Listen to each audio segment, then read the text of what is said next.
Bem-vindo ao nosso canal do YouTube. Para quem me conhece, sou o professor Alex Guedes. Hoje eu estou trazendo ele, novamente, José Sani. Tudo bem, José? Oi, bom dia, Alex. Como vai? Tudo bem? Bom dia a todos. Prazer de novo estar aqui contigo, meu amigo. É um prazer sempre poder compartilhar alguma coisa que a gente já fez nessa vida aí, de tantos anos de experiência. Sani, hoje ele vai falar sobre cirurgias plásticas periimplantares. Periodontais, periimplantares, é um mix completo. Eu vou trazer para vocês coisas bastante antigas, da época que a gente não tinha tanto recurso com biomaterial, tudo, então, tipos de sutura, uma série de coisas, então eu acho que vai ser bem interessante para vocês verem o que a gente fazia e faz ainda hoje. Para a gente começar a falar um pouquinho, uma reconstrução rosa, cirurgias estéticas, enfim, um pouquinho de tudo para a gente poder conversar. É isso. Só antes de começar, se vocês tivessem a oportunidade de digitar na internet www.perioclinic.com.br. É um blog que José Sani tem, perfeito. Vai lá, ele tem uns livros que ele escreveu, mas tá lindo, lindo, lindo, lindo. Obrigado, não posso Alex. esquecer de falar isso. Tem bastante assunto relacionado à periodontia, então vai lá, www.perioclinic.com.br, inclusive está aqui embaixo, do lado direito da tela. Isso aqui. Trabalho bom a gente tem que divulgar, né, José? Obrigado, meu amigo. Por isso que a gente divulga o teu site também, a tua página, teu blog, tudo que você tem direito. Porque você é um cara que faz muito pela odontologia, viu? Quisera mais pessoas fossem assim que nem você. Obrigado. Trabalho bom, de qualidade e de graça. É isso aí. No Brasil é difícil, né? É isso aí. Bom, então a gente tem que observar algumas coisas que podem causar variações na anatomia gengival, levando a uma perda de função e perda estética. Dentre elas nós temos a genética, fisiológica, as drogas, doenças e também alterações traumáticas. Todos esses fatores aqui, eles podem interferir no aspecto gengival. Então, geneticamente, nós podemos ver uma alteração na cor da gengiva, tá ok? Muito comum essa presença de manchas escurecidas, que é a nossa melanina, que nada mais é do que aquelas manchas que a gente tem na pele localizada na boca. Muito comum na raça negra ou afrodescendentes, ou então reações tipo essa desse menino aqui, que é uma fibromatose gengival hereditária. Esse caso é interessante porque toda a parte masculina do pai desse menino tinha essa alteração. O avô, todos os tios, o pai e ele também tinha apresentado essa condição aqui de uma quantidade tão grande de gengiva que não havia poder de erupção dos dentes, tá ok? Nós vamos ver esse caso operado, não concluído satisfatoriamente como eu gostaria, mas a gente vai ver coisas bonitas aqui, tá? José, deixar bem claro que essa pigmentação, como a gente vai fazer a cirurgia, a gente pode remover, existe uma reincidência muito grande. Exato. Então, quando o paciente já chega no consultório, a gente já informa, ó, pode ocorrer a reincidência, então a gente vai experimentar, mas pode ocorrer. Fazer o peeling gengival que chama. Peeling gengival, exato. É muito comum, principalmente em áreas com muita incidência solar, como é o caso da Bahia, região litorânea principalmente. É comum, porque o que acontece? A melanina ela fica localizada exatamente na interface do epitélio com o tecido conjuntivo. E a gente sabe que existe, né, as projeções epiteliais dentro do tecido conjuntivo, são as cristas epiteliais que a gente chama. E ela fica exatamente nessa basezinha. E essas projeções, essas penetrações epiteliais para dentro do conjuntivo não têm o mesmo comprimento. Então, quando a gente remove o epitélio, pode ser que a gente deixe algum resíduo desse epitélio dentro do conjuntivo e, obviamente, a melanina fica ali. E aí ela pode recidivar sim. Isso é um detalhe importante que deve sempre ser falado para o paciente. Mas também é fácil de remover, não tem grandes mistérios, não. Com relação às variações, nós temos as fisiológicas e as drogas. Dentro das fisiológicas, a gente coloca a movimentação ortodôntica, como vocês podem ver aqui, ó. Eu não entendo nada de ortodontia, mas a gengiva cresceu tanto a ponto de englobar o aparato ortodôntico, pontos de contatos abertos, drogas anticonvulsivantes, drogas hipertensoras, drogas imunossupressoras, tudo isso aqui. E às vezes crescimentos anormais, como esse fibromossificante, que nós vamos ver a cirurgia também. O fibromossificante, só para vocês saberem, é uma quantidade exagerada de proliferação óssea, e quando você vai cortar, você sente uma dificuldade enorme para cortar, porque é um osso não totalmente formado, mas com grande parte formada. Então, você sente a dificuldade, você perde várias lâminas de bisturi para remover esse tecido aqui. Só para deixar bem claro que essas drogas anticonvulsivantes, elas causam esse crescimento gengival exacerbado, mas para causar isso também tem que ter o biofilme. O biofilme, exatamente. Tem pacientes que não têm o biofilme e esse crescimento não acontece. Isso, é uma resposta exacerbada a algumas drogas frente ao biofilme, ou seja, tem que haver uma contaminação bacteriana, o tecido vai responder com uma inflamação e essa inflamação vai ser exagerada devido a alguns tipos de drogas. E o paciente tem que estar ciente também que pode ocorrer a reincidência caso sem faça dúvida nenhuma. E ele volta novamente. Isso, e é problemático, né, Alex? Porque às vezes a gente pede para o médico mudar o sal da droga, tudo, e às vezes existem algumas relutâncias dos colegas médicos que eles não querem mudar porque sabem que está dando certo, para evitar a convulsão do paciente e tudo, até desmamar o paciente da droga atual e colocar uma nova droga, então é bastante complicado. Tem casos, o aluno vai ver aqui, e realmente cobre completamente a coroa. Totalmente. Você vai fazer a cirurgia, você não tem referência. Não tem, exatamente. Você faz de uma forma que você, não, deixa eu ver, desenhar aqui o dente vai sair aqui, então você começa...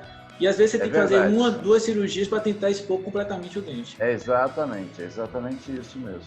Então, quer dizer, a importância da escovação, né? Igual ao live que a gente teve com o professor Camilo há pouco tempo, onde a prevenção é tudo, né? Quer dizer, até para isso, a escovação é importante, a utilização dos meios para combater a placa bacteriana é importante. E ainda, nas variações da anatomia gengival, nós temos as nossas doenças. Olha essa boca lá, ponto que o paciente chega, tá ok? No caso, a gengivite, as periodontites e a gengivite ulcerativa necrosante, a GUNA. Já foi falado isso na classificação da doença periodontal. Todas essas doenças podem causar deformidades, perda de inserção, que eu vou falar um pouquinho sobre isso para a gente relembrar, e isso pode alterar a estética do paciente e automaticamente o paciente tem o desconforto. Lembrando que isso eu acho que é o mais importante da nossa aula, até inclusive alguns slides vão ser repetitivos, viu, Alex? Porque são coisas que a gente não pode esquecer. Nada se faz sem raspagem e alisamento corono-radicular. Se você quiser ter sucesso numa cirurgia, seja ela com finalidade estética ou finalidade curativa, funcional, você tem que ser um bom raspador. Você tem que eliminar o biofilme dental, você tem que deixar a superfície do dente o mais livre possível da placa bacteriana, das bactérias que causam as alterações periodontais e gengivais. José, geralmente eu falo com os pacientes, com os alunos, para eles entenderem a importância a gente ter um tecido bem sadio. A gente vai para uma festa de camisa. E nessa festa que tem camisa, se a gente for cortar a camisa e um colega segurar numa ponta da camisa e segurar na outra, quando eu vou fazer o corte sai reto. Perfeito. Mas se você pegar essa camisa e jogar em cima da mesa e cortar, ela sai com aquela imperfeição. Então, como a gente vai fazer cirurgias em tecidos inflamados, a gente não tem firmeza. A lâmina ela não bate e sai linear. Ela começa a ter aquelas imperfeições, aquelas franjas. E quando você faz uma cirurgia no tecido sadio, você tem a possibilidade de sair com aquela incisão da forma que você quer. Perfeita, linear. Ó, fazendo uma apanhadura, como eu falo com meus alunos, caneta modificada, aproveitando a oportunidade, apoiar sempre o dedo na região mais próxima e você consegue ter aquela incisão perfeita. Outra coisa também que eu falo também, José, para você ter essa empunhadura e fazer uma incisão perfeita, é para evitar aquele corte de pão. Quem já pegou aquele pão francês e sai cortando?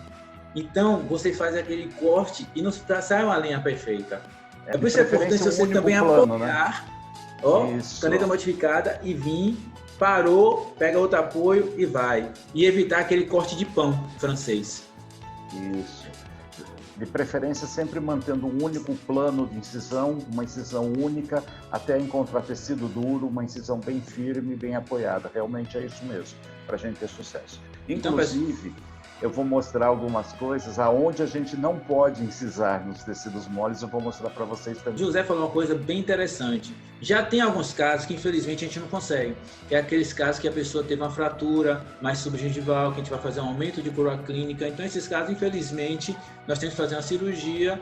É claro, antes você vai orientar o paciente para melhorar um pouquinho a higiene, diminuir um pouco a inflamação naquela região. Se possível, você vai raspar também. Mas você sabe que, naquele caso, infelizmente, você vai ter que fazer uma incisão em um tecido inflamado. Ok, pessoal, então essas dicas que a gente está colocando entre a apresentação dos slides, eu acredito que seja até mais importante do que os slides propriamente ditos, porque são pulos do gato que às vezes passam desapercebido numa aula, às vezes passa desapercebido numa explanação de um caso clínico. E aí são coisas que a gente aprende também, além na teoria da faculdade, a gente aprende na realidade, é no nosso dia a dia. Tá, ok?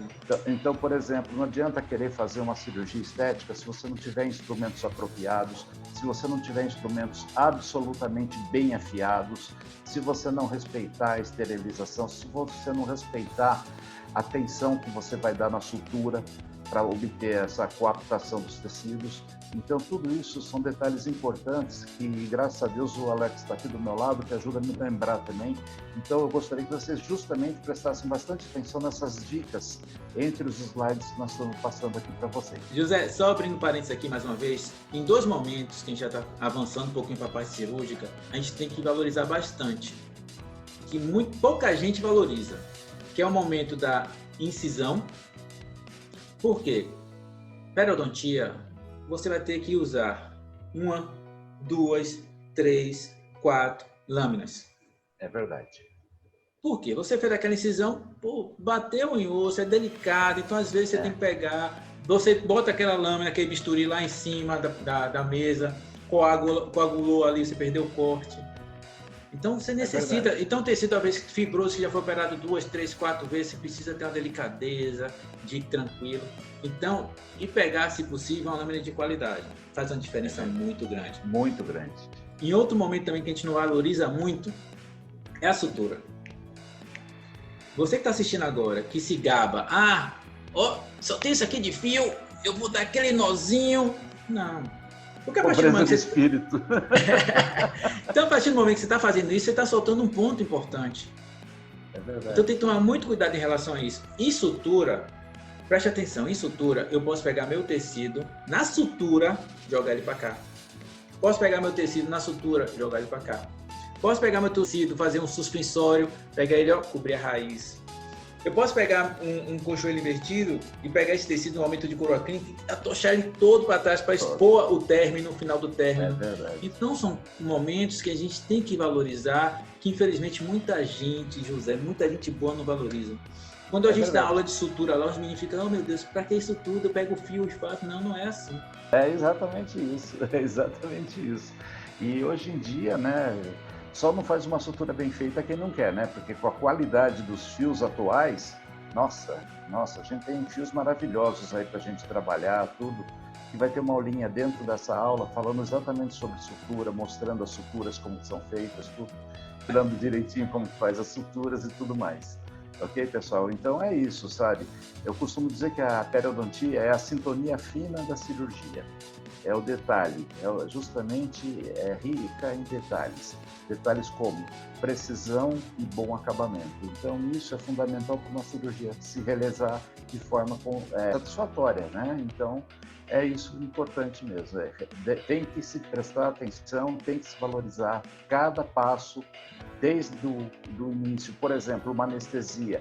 A anestesia tem que ser feita de maneira que não deforme o tecido. Por exemplo, não adianta eu querer mexer nesse freio aqui, fazer uma anestesia aqui que eu vou aumentar o volume desse freio, então eu perco a referência. É isso. Então a anestesia tem que ser bem feita, a sutura para mexer, coaptar esses tecidos, porque a gente já vai forçar uma barra, sabendo que a gengiva inserida gosta do quê? De osso e periósteo, a gente vai colocar a gengiva direto sobre uma raiz do dente, então a gente tem que ajudar o organismo nesse processo de cicatrização. E essa cicatrização se dá às custas de uma boa sutura. Tá? Então também nós temos causas traumáticas, como acidentes de escovação, por exemplo, essa paciente bateu aqui a escova e teve essa retração gengival, escovações traumáticas, às vezes tecidos manipulados erradamente, trauma oclusal. Por exemplo, aqui nesse caso, vocês observem, inclusive vocês vão ver essa cirurgia aqui, o implante aparecendo aqui através do tecido, ele rompeu o tecido devido à qualidade do osso, tá, ok? Não teve o cuidado de fazer um preenchimento ósseo ou conjuntivo. Então, são vários detalhes que vão determinar o nosso sucesso da cirurgia periodontal. Então, para a gente falar de cirurgia, a gente primeiro precisa lembrar o que é saúde, o que é normal, tá? Então, dentro do aspecto macroscópico, a gente tem que levar em consideração a cor, a forma, o contorno, a textura, o biotipo periodontal. Tudo isso vai determinar qual é o tipo de cirurgia que é a mais indicada. A grande quantidade ou a falta da gengiva inserida, o formato festonado da gengiva, a presença de papilas ou não. Então, são vários detalhes que devem ser considerados. E assim como deve ser considerado também o nível de inserção. Se existe bolsa periodontal presente, se existe sangramento no local. Porque eu canso de ver, Alex, pacientes sendo operados e com doença periodontal. Pacientes com perda de inserção e de vez de tratar primeiro a doença para depois reabilitar esteticamente, não. Os colegas entram direto em cirurgia estética. Porque para o paciente, ele quer ficar bonito. Ele não sabe se ele está doente ou não. E aí é um insucesso. Outra coisa, dentro do insucesso, a gente tem como reverter. O problema todo chama-se ansiedade, pressa.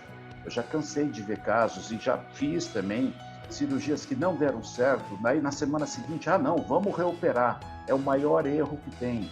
Espera cicatrizar, espera de 40 dias, 60 dias, avisa o paciente, tenha paciência, tenha calma, deixa os tecidos maturarem, cicatrizarem, para depois a gente pensar o que a gente vai conseguir melhorar nessa cirurgia que não foi tão bem executada ou tão bem sucedida.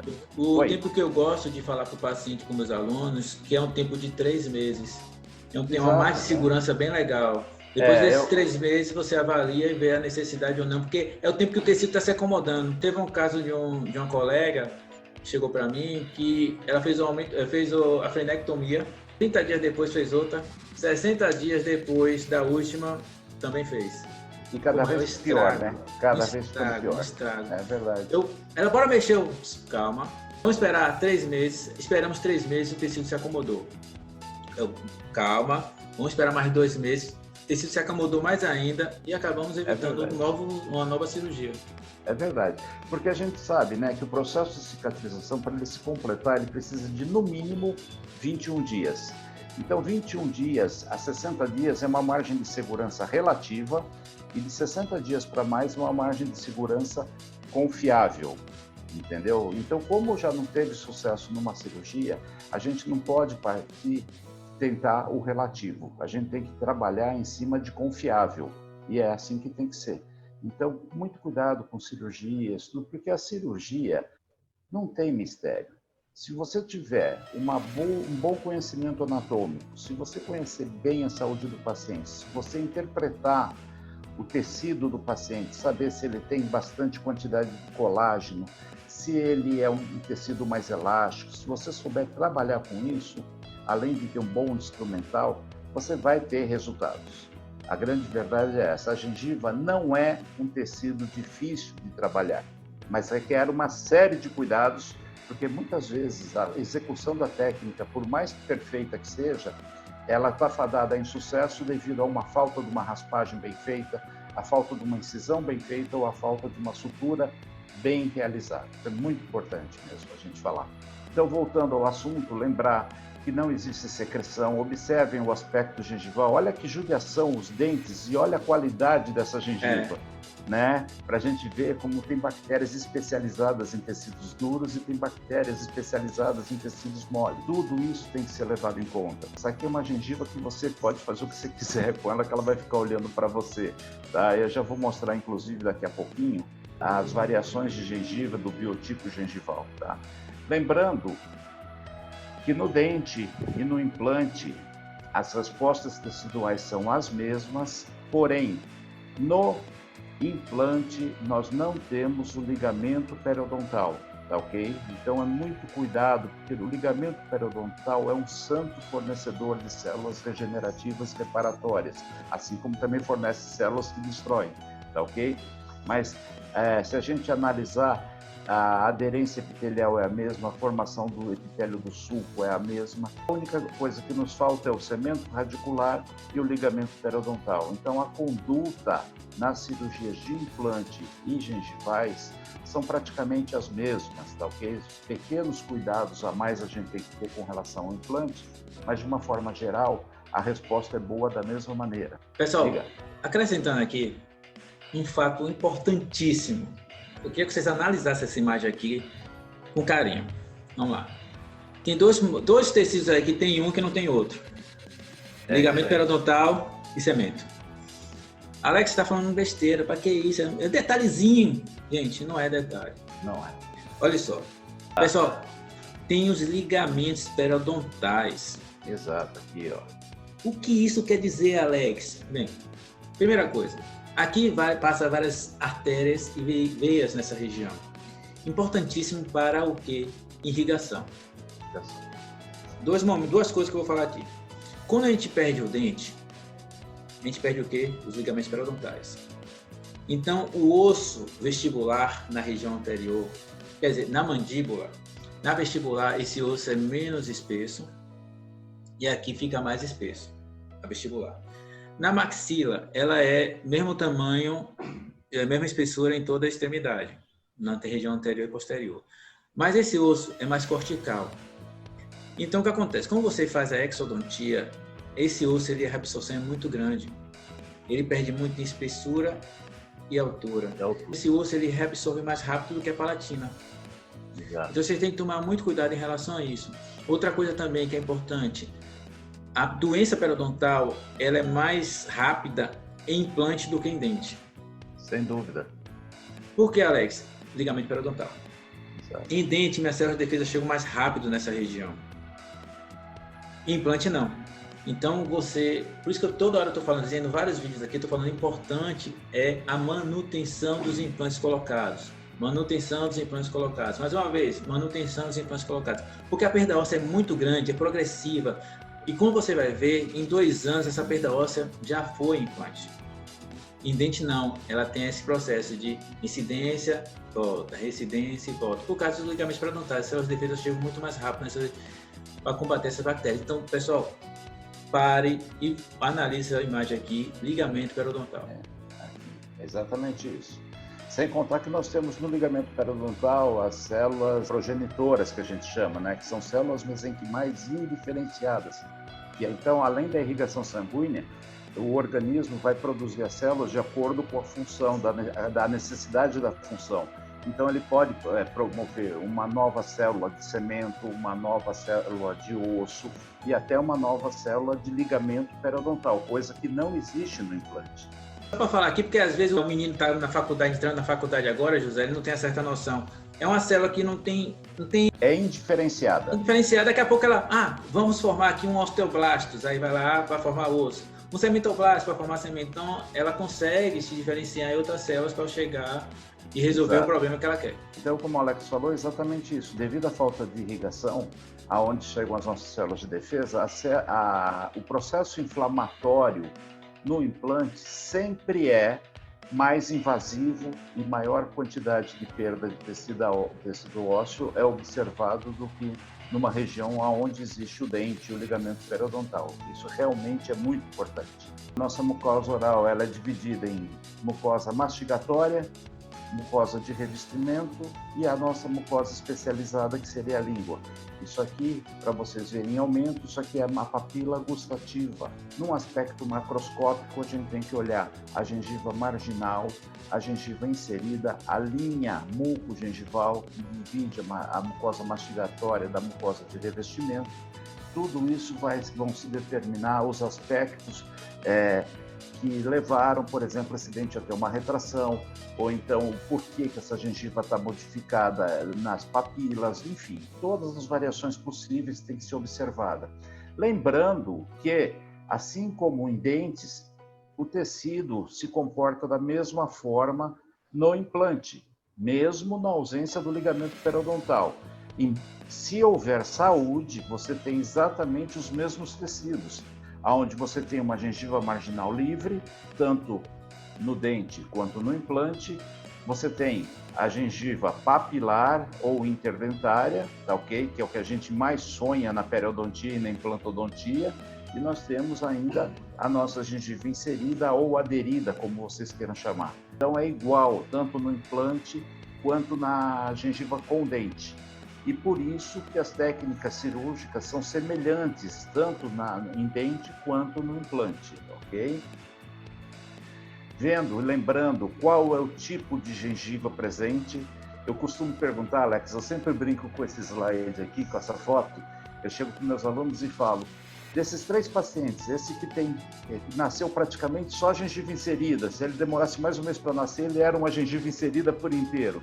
Nesse que tem um padrão de normalidade de gengiva inserida e esse que não tem gengiva inserida, eu sempre pergunto para os meus alunos, qual desses 3 pacientes tem a maior chance de desenvolver a doença periodontal? Escolheram a 1, a 2, a 3. O paciente que tem a maior chance de desenvolver a doença periodontal é o que escova menos, é o que deixa acumular a placa bacteriana, com algumas diferenças de reação de tecido. Nesse paciente que tem uma muralha de gengiva inserida, se ele tiver placa bacteriana e tiver perda de inserção, ele provavelmente vai ter bolsas periodontais grandes. Nesse coitado aqui, que é um deficiente de gengiva inserida, se ele tiver a colonização bacteriana presente, ele provavelmente vai ter retração gengival, entendeu? Então, o tipo de gengiva é que vai determinar o tipo de resposta frente à placa bacteriana. Mas a doença periodontal está associada ao patógeno periodontal. Então, doença é igual biofilme. Isso eu acho muito importante deixar avisado. Então, vamos analisar um pouco o biotipo periodontal, tá? Nós temos 2 tipos, o largo e o espesso, e nós temos, daqui a pouco a gente vê, o fino e o festonado. Então, vamos primeiro falar do largo ou espesso. Então, com relação à gengiva marginal e à interproximal, existe somente uma pequena disparidade. É uma gengiva grossa, forte. A característica do tecido gengival, ele é denso, é opaco, ele é fibroso devido à grande quantidade de colágeno. A mucosa mastigatória tem grande quantidade de gengiva inserida, no caso do biotipo largo e espesso. Só estou falando do largo e espesso, tá ok, pessoal? A forma dos dentes, ele tem maior convexidade no terço cervical, pontos de contatos fechados e uma coroa clínica bem meia que quadrada, sabe? É típico dos dentes.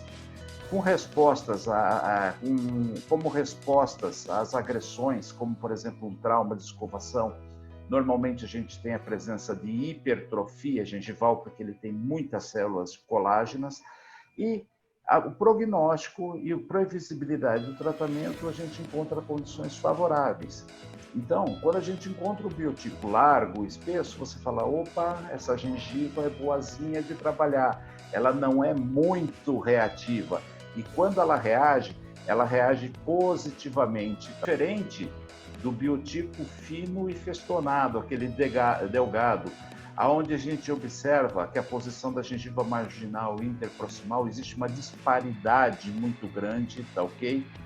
O tecido mole, você observa que o tecido mole ele já é mais amolecido, ele é translúcido, ele é frágil e é friável, ou seja, ele se rompe com facilidade. É um tecido que você corta. Se você corta uma mucosa, por exemplo, uma incisãozinha desse tamanho abre e fica enorme, fica deste tamanho. A mucosa mastigatória tem pouca quantidade de gengiva inserida. A natureza do osso, normalmente o osso acompanha o tipo gengival, então normalmente ele é delgado, fino, com presença de deiscências e fenestrações. Eu já vou explicar o que é isso aqui para os alunos que estão começando ainda, nunca ouviram falar. Tá, okay? O formato do dente, normalmente ele tem pequena convexidade no terço cervical, os pontos de contatos podem ser mais abertos ou mais afastados da margem gengival e normalmente a coroa clínica é triangular. Quando você sofre uma agressão, normalmente acontece o quê? Recessões profundas com perda de papila. E qual é a previsibilidade de tratamento nesse tipo fino e delgado? Ele é difícil de tratar, muitas vezes há obrigatoriedade de um remanejamento de tecido. Como ele tem pouco tecido rico em colágeno, muitas vezes os enxertos são necessários nesse caso, para que a gente consiga alterar o biotipo e manter essa gengiva mais estável após a cirurgia. Num biotipo largo, espesso, você tem essa gengiva grossa, forte, firme, uma gengiva fácil de trabalhar. Já no biotipo fino e delgado, normalmente o osso acompanha, tá, esse tipo aqui. Então a gente tem as fenestrações, fenestra, janela, ok? São partes do osso que é mais delgado e onde expõe a raiz do dente. Então, quando você abre um retalho aqui, você enxerga, fala, ué, o que essa raiz está fazendo aqui? Se a raiz tem que ser coberta por osso, né? Então, nossa raiz está aqui, o osso tem que estar aqui. Ou as deiscências ósseas, tá ok? São esses defeitos ósseos, mas que são biologicamente aceitos dentro de um paciente saudável, normal. Ele tem a aderência dos tecidos aqui em cima e tudo mais. Porém, são regiões de maior fragilidade caso exista uma agressão, seja bacteriana ou seja traumática, tá ok? Para vocês terem uma ideia, o que é um biotipo fino, estreito e delgado, olha só isso aqui, tá? Então, para vocês entenderem, isso aqui é uma deiscência, tá? Isso aqui é uma fenestração. Olha só, você abre uma cirurgia dessa aqui, um paciente, você toma um susto, você vai falar, meu Deus do céu, o que eu vou fazer aqui? E olha um detalhe, ortodontia. Se esse colega ortodontista tentar vestibularizar esses dentes, com certeza, devido a essa anatomia desse osso, ele vai ter grandes retrações, ele vai ter grandes perdas de inserção aqui, ok? Por quê? Porque essa inserção já não é normal dentro da normalidade, já não tem o padrão anatômico correto. Então, a chance de você ter grandes destruições aqui, grandes perdas de tecido, é enorme. Então, nós que somos periodontistas, a gente sabe que nós temos algumas complicações ortodônticas, né, Alex? Independente do paciente ser um bom higienizador ou não, mas eu até sinto por esses colegas ortodontistas, porque realmente não é fácil prever. Hoje em dia, com uma tomografia bem feita, a coisa fica mais fácil, mas são detalhes que às vezes fogem da atenção do ortodontista. Ele está fazendo um movimento lindo, cauteloso, com o tempo certo, com o fio correto, de repente, uma retração aparece. Né? Então, para esse tipo, às vezes eu chego e falo para o ortodontista, escuta, vamos mudar o biotipo do tecido, vamos fazer, antes de você fazer uma vestibularização, você vê que a gengiva é muito delgada, é muito fininha, calma, cara, não faz a movimentação ortodôntica, vamos fazer um enxerto aqui, seja ósseo, seja mucoso, vamos dar um reforço para esse tecido aqui, para que ele suporte melhor a movimentação ortodôntica. E mesmo assim, a movimentação ortodôntica tem que ser muito delicada, muito cuidadosa. O que tem outras subclassificações dos biótipos, fenótipos, como você queira chamar, mas para o aluno entender, eu gosto muito de falar do espesso e do fino, que é o extremo. Exato. O espesso é como se eu estivesse com essa camisa aqui, de algodão. Você não vê meu corpo. Então, essa aquela gengiva bem grossa, que José até mostrou nos slides anteriores. Então, você olha para essa imagem aqui que o José acabou de botar, você vê o que? Olha que gengiva espessa. Embaixo dela tem osso à vontade. Exato. Então, você também vai se pegar o quê? Formato do dente. Formato, como o José falou, é mais quadrado. Ele não tem ponto de contato, ele tem áreas de contato. Então, você vê áreas de contato. Ela tem uma papila bem definida. Tem uma margem de tecido queratinizado muito extensa. Isso interfere em quê, Alex? Poxa, se eu vou fazer meu implante imediato, você pode fazer sua exodontia, botar seu implante, perfeito. Ó, o risco de recessão, muito difícil. Se você tiver uma posição adequada, é claro. Mas sendo que no protocolo hoje em dia que a gente prioriza, todo implante em região estética a gente já faz um enxerto associado, conjuntivo. Mas o risco de, se você não fizer um enxerto associado, de ter uma recessão, uma exposição de rosca no futuro, é pequena. Isso interfere em que também, que José acabou de falar, movimentação ortodôntica, vestíbulo lingual ou vestíbulo palatino. Nesse caso aqui, você não ocorre, o que ele também falou anteriormente, a possibilidade de uma recessão. Então, dificilmente isso vai acontecer. Mas quando tem um biótipo gengival fino, no biótipo gengival fino, vocês vão reparar o quê? Não tem áreas de contato, tem ponto de contato. O formato do dente é mais triangular. Ocorre também uma grande incidência de descência e penetração, como o José falou. Fazendo analogia mais uma, José, é como se você pegasse uma camisa de seda. Você vai ver meu corpo. Então, embaixo desse gengiva aí, não tem osso, tem raiz. Exato. Isso interfere o que, Alex? Então, interfere em quê? Como você vai fazer seu implante imediato na região dessa? Exposição de rosca depois do tempo. Não tem como fazer. Você tem que trabalhar com enxertos conjuntivos aí associados, botar o implante bem posicionado. Isso interfere em quê também? Movimentação ortodôntica. Quando eu faço a movimentação ortodôntica mésio-distal, não interfere nem tanto. Mas quando você faz uma movimentação ortodôntica vestíbulo-lingual, uma fenestração vira uma descência. Porque esse colarinho aqui, que eu estou mostrando aqui, José, esse colarinho aqui, ele vai ser perdido. Colarinho vai ser perdido, aí o paciente você está atendendo o paciente, aí depois o paciente chega, pô doutor, eu botei aparelho, minha gengiva era normal, daqui a pouco ela desceu, está expondo a raiz. O que aconteceu? O ortodontista ele não analisou o biótipo gengival antes de fazer o tratamento ortodôntico, porque se ele tivesse analisado, ele encaminharia para o periodontista. O periodontista iria fazer manipulações de tecido mole naquela região, fazer um gengival livre, que ia segurar mais depois de 3 meses, como a gente falou, vai liberar, ia segurar esse tecido aí e não ia ter essa recessão. Então, como você falou aqui, né, são detalhes. Esses detalhes têm que ser vistos antes de procedimentos cirúrgicos, ortodônticos e protéticos também. Exato. Exatamente isso. Só lembrando, viu, Alex, que tem determinadas áreas. Essa foto foi tirada do livro do Lindy, tá? Antes que eu me esqueça, vamos dar o nome aos bois. Lembrando que algumas áreas são mais propensas a terem deiscências e fenestrações do que outras. No caso, principalmente região de caninos e premolares, tanto na mandíbula quanto na maxila, tá?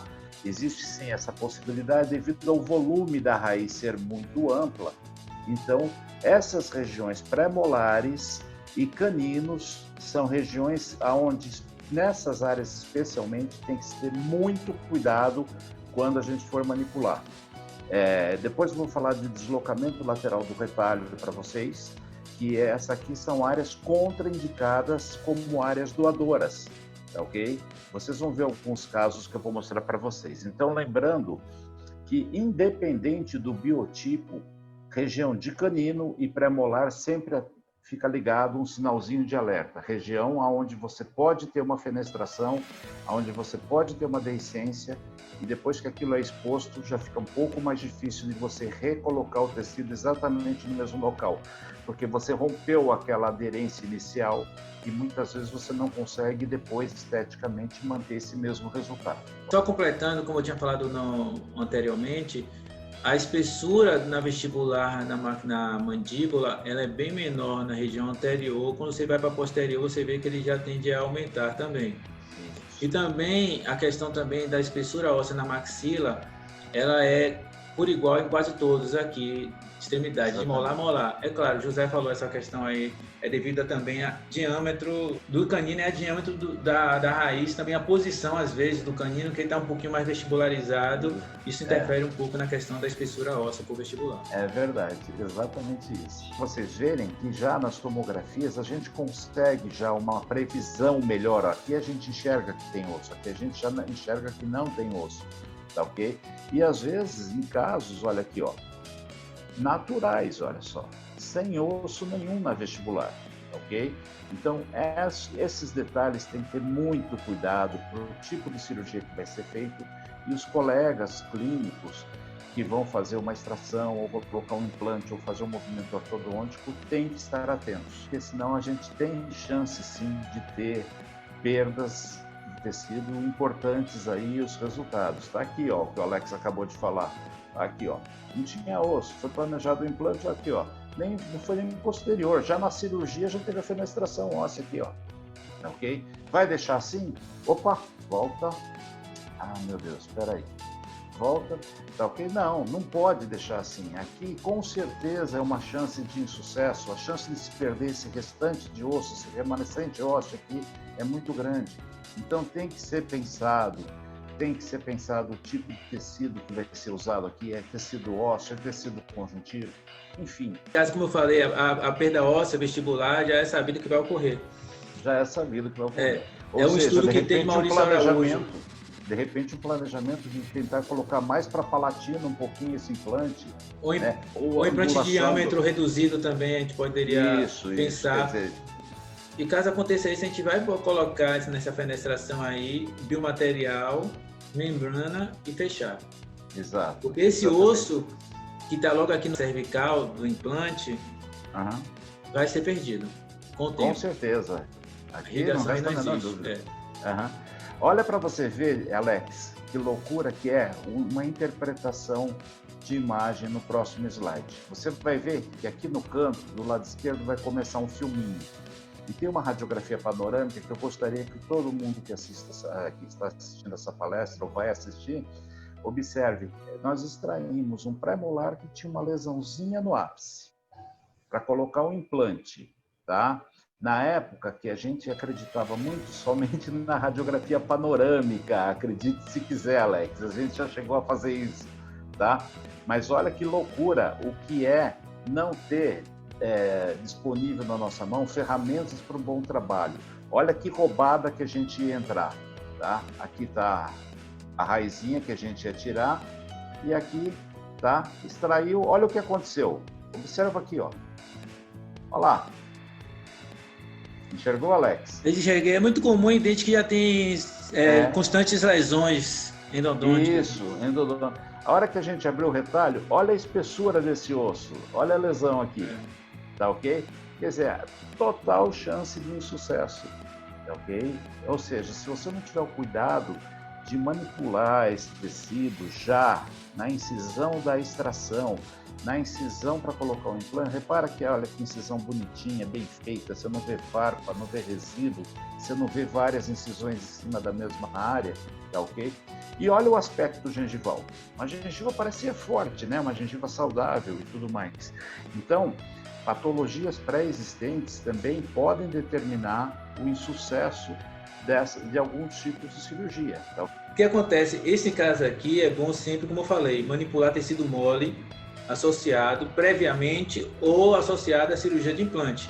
Exato. Não sei se já aconteceu com você, José. Muitas vezes o paciente chega no consultório ou no curso que a gente dá aula, aí o paciente, pô, doutor, eu tô pegando aqui, ó, tô sentindo algo, tô sentindo um implante, quer dizer, é mucosa naquela região e o implante, às vezes, ou tá vestibulado na posição correta, mas não tem osso ali. Então o paciente acaba literalmente pegando o implante por dentro. Exato. Você vai ver uns casos, eu vou te mostrar acho que 2 casos, de transparência de tecido, onde aparece o cilindro do implante inteirinho na vestibular do paciente. Você vai, quando for falar de cirurgias de tecido conjuntivo, eu vou te mostrar uns casos bonitos disso, Alex. Você vai ver só. Então, pessoal, alguns conceitos a gente tem que relembrar também, tá ok? O conceito de bolsa periodontal, de retração e de perda de inserção. Isso aqui é coisa básica, é coisa que a gente aprende nos primeiros dias da periodontia, tá? E esses conceitos têm que ser lembrados. A bolsa periodontal é a medida que vai da margem gengival até o fundo do sulco, ou seja, você tem o dente, tem a gengiva, é quanto a sonda entra lá para dentro, da margem da gengiva até o final, vocês vão ver fotos, tá? Retração é a medida que vai da linha melo-sementária ou a linha cemento-esmalte do dente até a margem gengival. Ela, na realidade, é o quê? É o que está de raiz exposta, é a exposição radicular. E a perda de inserção, que é a somatória da bolsa periodontal e da perda de inserção. Tá? Deixa eu passar aqui para vocês. Também, José, essa retração eu chamo de recessão. Recessão também, pode ser chamada de recessão também. Bolsa periodontal é o quê? É o tamanho que o sulco gengival está apresentando frente à placa bacteriana, ou seja, da margem gengival até o fundo do sulco.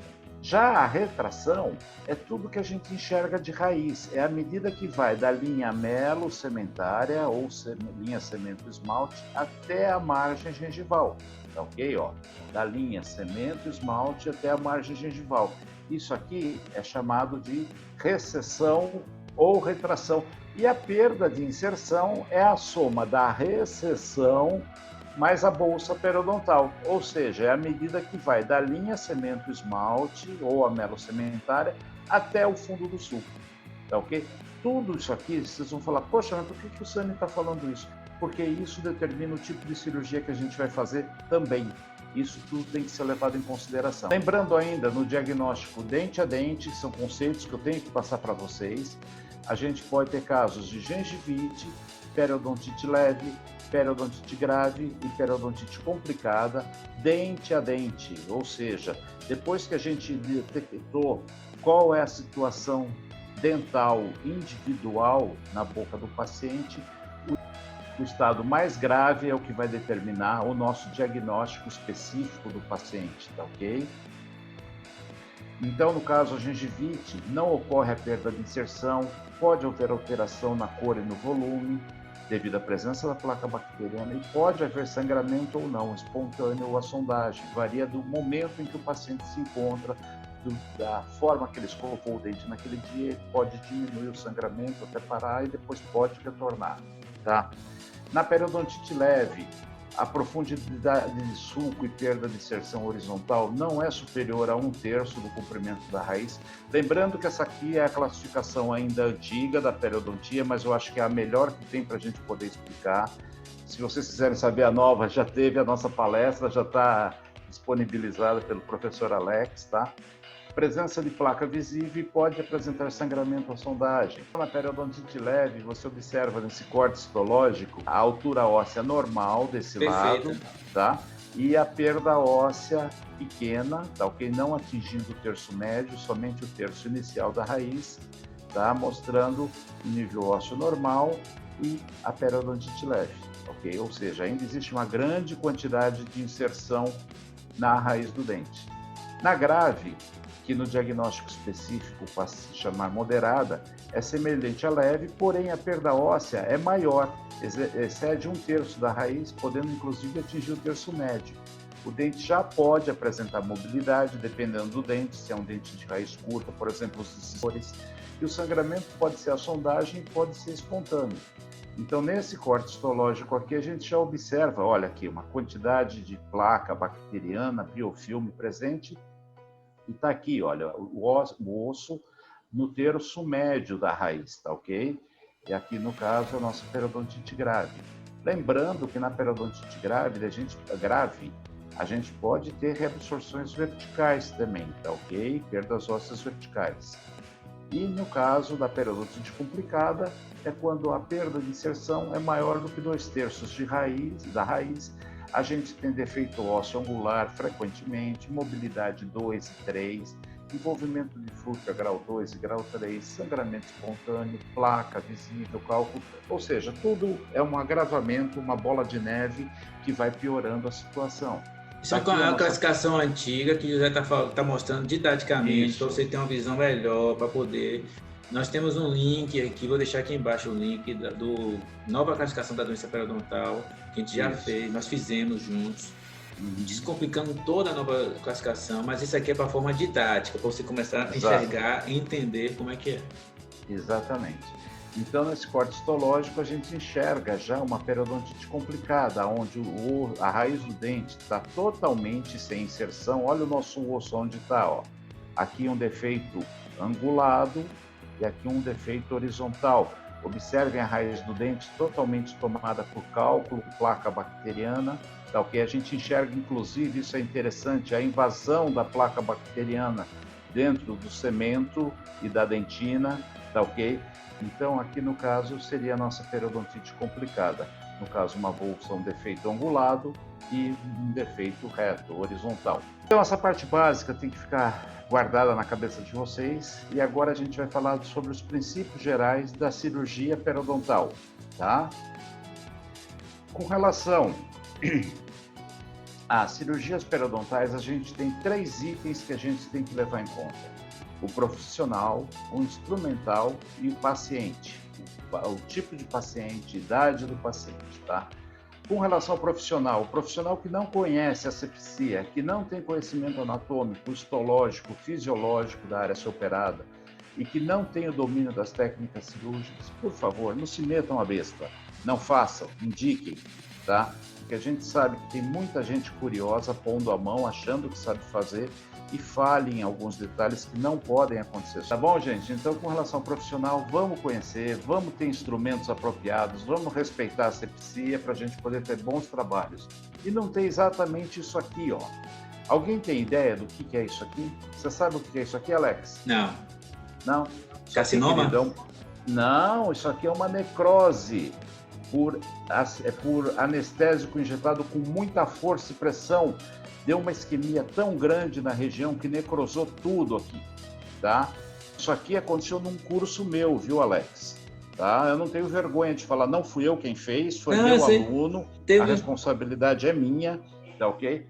Mas por quê? Porque já era um profissional formado, foi fazer uma cirurgiazinha periodontal, ele aplicou o anestésico aqui de forma tão agressiva, e olha aqui, ainda que ele tirou o enxerto, ó, tá vendo? Necrosou tudo depois, tá? A única sorte nossa é que, graças a Deus, como o tecido é necrosado, o paciente não sente dor, tá? Mas, para recuperar isso aqui foi um inferno. O paciente ia todo dia no meu consultório, eu fazia asepsia da região, lavava com água oxigenada, clorexidina, 0,12%. Gluconato de clorexidina. Gluconato de clorexidina, tá ok? Aqui, olha só, você sabe o que é isso aqui, Alex? Você tem ideia? Não. Não.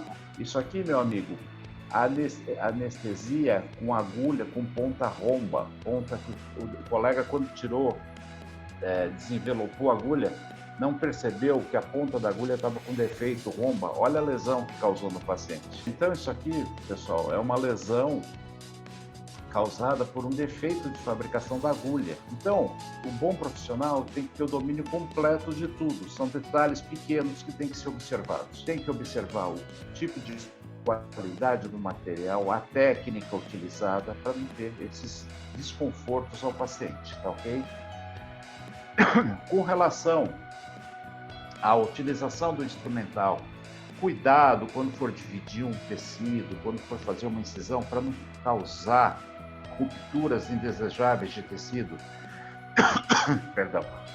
Rupturas indesejáveis de tecido, aonde não se faz um bom apoio e a lâmina escorrega e você pode cortar ou machucar o paciente de forma indesejável. Ou então, o tecido, quando você for soltar o tecido, fazer a sindesmotomia, procurar não romper o tecido, tá ok?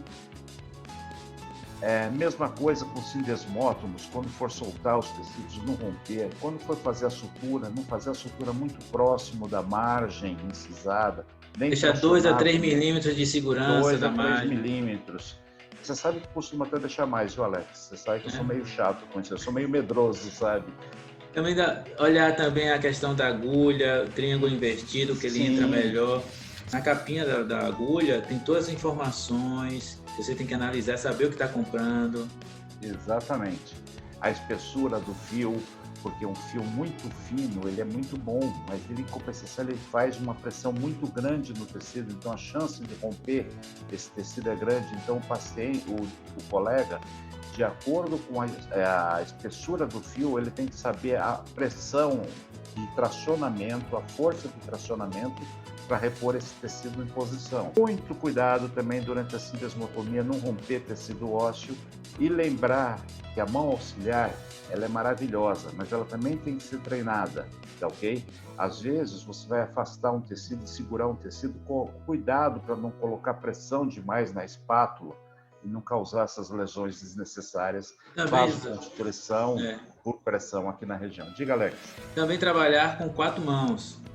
Sim. Tem momentos que a gente não pode só trabalhar com 2 mãos, tem que ser 4. É verdade. Então, o auxiliar está sugando, às vezes está afastando. Afastando, exatamente. E lembrando das incisões em periodontia, tá? Nós temos alguns tipos de incisão. Nós temos a incisão em bisel externo, aonde a lâmina do bisturi ela atua em 45 graus com a gengiva, biselando de apical para incisal, ou seja, toda incisão de bisel externo ela deixa uma área cruenta exposta, muito usada principalmente em gengivectomia e gengivoplastia, tá ok? O bisel interno ou inverso é justamente o contrário disso. De vez a gente fazer a incisão de apical para incisal, a gente faz de incisal para apical, acompanhando o contorno marginal, utilizado nos retalhos, no retalho dividido e assim por diante. O bisel externo, ele foge do osso, a lâmina. Isso. O bisel interno, ele mira o osso. É verdade. Boa, gostei dessa, Alex. Então tá aqui o bisel externo, a lâmina do bisturi é colocado no sentido apical para incisal, tá ok? E como o Alex falou, ó, não mira o osso, passa longe do osso, tá ok? Então aqui a gente tem tecido conjuntivo exposto e aqui o processo de cicatrização, tá? E no bisel interno, como o Alex falou, aqui a nossa lâmina, ela mira o osso, ok? É de cervical, de incisal para apical, a posição da lâmina. A gente vai remover esse tecido aqui, vai rebater esse tecido aqui. São os biséis, tá? A incisão sucular, que também é muito usada hoje em dia, a lâmina atua dentro do sulco gengival, acompanhando a margem gengival. Eu costumo dizer que é uma sindesmotomia bem feita, tá ok? É uma incisão que é utilizado em locais com pouca gengiva inserida e complementando o bisel interno, que também é utilizada. Detalhe, como você sempre fala, o pulo do gato, lâmina 15C. 15C. Se você olhar a 15C, ela é mais delicada, mais fininha. A ponta mais fininha, é exato. Então, às vezes, você vai pega uma lâmina 15, tentar colocar no sulco, não vai sair legal. Você estraga tudo. 11, bem afinada. Não vai. Lâmina 12, parecendo aquela unha de gavião, não vai. Então, periodontia, se você puder trabalhar com lâmina 15C, perfeito. Ou também, outra coisa, um bisturi oftálmico. Não, porque a gente tem tantas microlâminas no mercado, né, que são caríssimas rapaz. E não são tão boas quanto o bisturi oftálmico. A incisão vertical, então, pessoal, a lâmina incisando as mucosas queratinizadas de alveolar, de apical para incisal, sempre de apical para incisal. Por quê, gente? A gengiva está aqui, a incisão vertical você vai fazer, faça sempre da mucosa para a margem gengival. Por que disso? Porque a mucosa, ela é mole, ela solta, que nem o Alex falou agora há pouco, você perde a referência dela. Então, enquanto você está fazendo incisão, você tem essa gengiva inserida para segurar a incisão, para te mostrar onde você quer fazer. Se você fizer da margem gengival para baixo, a hora que chega na mucosa, isso abre tudo. E você perde a referência da incisão bem feitinha. E ela é utilizada quando? Em incisões relaxantes. Muito cuidado, que provavelmente você vai falar em relação à papila. Vou falar tudo isso, exatamente. Tá? Então aqui é a nossa incisão sucular, como eu falei para vocês, é dentro do sulco gengival, complementando a incisão em bisel interno, tá ok? Ó, a gente fez primeiro o bisel interno, depois a sucular, tá ok? Provavelmente para a gente remover esse tecido aqui. Cuidado com as incisões relaxantes. Guardem isso para a vida de vocês. Nunca, quer que eu fale mais uma vez? Nunca se faz a incisão ou sobre a papila, tá ok? Ou na cervical dos dentes, tá? A gente sempre evita a papila, procurando sempre, ó, a gente tem a linha cemento, esmalte, e ela contorna todo o dente, vocês sabem disso. Então eu costumo dizer que a gente procura pegar a parte mais alta, junção amelo-cementária, ou linha cemento alta. E aí sim a gente pode fazer essa incisão com uma pequena curvatura para liberar essa papila. Nunca se corta no meio e nem aqui. Se você cortar na papila, exatamente na papila, o que você vai ter? Perda de tecido, é uma irrigação muito pobre, ela não vai se refazer. Black space, exatamente, vai ficar um buraco aqui. Se você fizer a incisão exatamente na cervical, o que vai acontecer? Recessão. Você pode ter recessão gengival. Outro detalhe também, se você for fazer essa incisão, sempre fazer ela mais aberta. Mais aberta. A base sempre maior do que... Para poder receber a irrigação sanguínea da mucosa. Até porque aqui nessa região os vasos descem nesse sentido aqui. Exato, a partir do momento que você seccionar reto, a irrigação fica comprometida. Exatamente. A base também do pirâmide fica muito comprometida. Então, sempre você abre um pouco nesse sentido, nunca reto, ou se não, nesse sentido aqui. Estou fazendo aqui porque estou olhando para a imagem que o José está projetando. Se você fizer a incisão nesse sentido aqui, a irrigação aqui é muito menor para poder irrigar essa região toda. Exato. Você acaba necrosando e perdendo todo o seu retalho. Então você vai abrir a incisão. Exato. Uma fonte de irrigação muito maior para essa base pequena aqui. Se fosse paralela, é exatamente isso. Tá? Então tá aqui, ó, um erro. Olha aqui, nunca se faz na cervical. Olha esse caso aqui que aconteceu também no meu curso de especialização com um aluno, com um colega já formado. Tinha essa retração aqui, o colega quis cobrir essa retração através do deslocamento lateral do retalho. Onde ele fez a incisão? Exatamente na cervical. Olha o resultado depois de 15 dias. Além de não cobrir a retração, o que aconteceu? Ele foi vestir um santo e desvestiu o outro. Tá ok? Então nunca façam, por favor, incisões em cima da cervical. Sempre na linha cemento esmalte alta. Tá ok, gente? Como o Alex falou. E, se possível, sempre oblíqua para ter mais irrigação dessa região de mucosa oral. Tá ok? Olha aqui mais um caso, ó. Tá vendo? Olha aqui a incisão. Jamais aqui. Poderia ter sido feita aqui sem problema nenhum. Foi exatamente na cervical. O que aconteceu? Tentou cobrir essa raiz e olha essa raiz. Tá?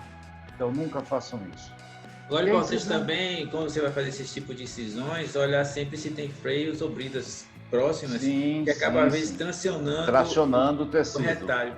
Outro detalhe também, quando você fizer a relaxante, se você for manipular tecido mole, porque existe 3 tipos de retalho. O retalho total, que é aquele que expõe o osso. O retalho dividido, quem trabalha muito em periodontia, quem está dividindo conjuntivo de conjuntiva ou conjuntivo de periósteo. E o retalho misto, que a gente faz o total e depois divide. Então a gente vai trabalhar com periodontia, se você puder dividir um pouquinho a mais por dentro, dividindo, para deixar aquele retalho um pouquinho mais solto. Para ter uma manipulação melhor dos tecidos, né, Alex? Sem dúvida nenhuma. E a incisão em cunha, que essa aqui é uma incisão muito específica, tá ok? Normalmente em áreas interproximais, onde tem a ausência de dente, não dá. Onde a gente tem a forma triangular e a forma em T, para acessar os defeitos ósseos nas distais ou interproximais, onde não faltam dentes, tá? Só para lembrar para vocês, quando a gente faz a incisão em cunha, depois a gente reforça essa incisão para deixar esse tecido menos espesso, para poder tracionar e fazer a sutura da região. Então, só para vocês verem, ó, aqui havia um defeito ósseo e aqui a gente conseguiu expor o defeito ósseo. Aqui não tem nada a ver com a nossa aula de hoje, foi uma gengivectomia, aonde não ficou estético, mas pelo menos expôs e conseguiu ter a higienização. Agora, com relação às suturas, alguns cuidados a gente tem que ter. Sutura, costumo dizer que nem você tem um passarinho na mão. Quando você vai fazer uma sutura, você não pode deixar apertado demais a ponto de matar o passarinho e nem muito frouxo a ponto que o passarinho escape da mão, tá? Então, a gente não deve, quando fizer a sutura, deixar o tecido não coaptado, esperando formar um coágulo sanguíneo aqui ou uma cicatrização por segunda infecção. Ele não pode ser pressionado demais a ponto das bordas ficarem invaginadas e nem sobrepostas, tá ok? O correto é isso aqui, ó, exatamente a coaptação dos tecidos margem a margem. Isso é correto. Nessa imagem mostrando o nó, o cuidado do nó não deixar em cima da ferida. Exatamente, também, exatamente, esse detalhe também, tá? A gente tem vários tipos de fios, tipo monofilamentos, pseudofilamentos, aí vocês vão observar que tem fios favoráveis a segurar o nó, que são os fios de seda e de algodão, porém esses fios eles retêm muita placa bacteriana, e tem os fios que a gente chama sintéticos de nylon, né? Que eles são revestidos por uma membrana de nylon e eles têm a grande vantagem de não romper fácil, deslizar bem, não retém placa bacteriana, porém tem que se prestar muita atenção no nó para que eles não se desfaçam. A chance de você abrir um ponto nesse tipo de fio é muito grande E cuidado com as pontas desse fio, que às vezes fica cutucando o paciente e machucando o paciente também. Então, tem os fios trançados, que eu falei para vocês que são os de seda e de algodão, e tem os fios reabsorvíveis de origem animal, tá? Lembrando, para quem não saiba, que a absorção total de um fio de origem animal vai de 56 a 119 dias, viu, gente? A gente fala, sumiu o fio, ele some a estrutura, mas a consistência do fio ainda permanece dentro do organismo. Esse fio, ele é muito bom, eu também não vejo nenhum problema assim, salvo o risco de o paciente apresentar algum risco de contaminação ou reação alérgica desses fios. Particularmente eu não uso, tá? A agulha e a espessura do fio também varia. Aqui, que nem o Alex falou, aqui mostra o tipo de ponta da agulha, tá? Onde nós temos o fio 3,0, 4,0, 5,0 e até 6 zeros. Normalmente eu costumo trabalhar nessa marca aqui, de 4,0 a 5,0, são fios de excelente qualidade para pele odontia, tá? Lembrando que o 6,0 é um fio absurdamente muito fininho. Muito fininho, então eu acho que é um fio particularmente chato de trabalhar. Tá, okay? Agora quem trabalha com lupa... Com lupa é excelente, dá para trabalhar bem. O 3,0 eu já acho um pouco grosseiro demais, mas a minha média de trabalho é essa aqui, o 4,0, 5,0.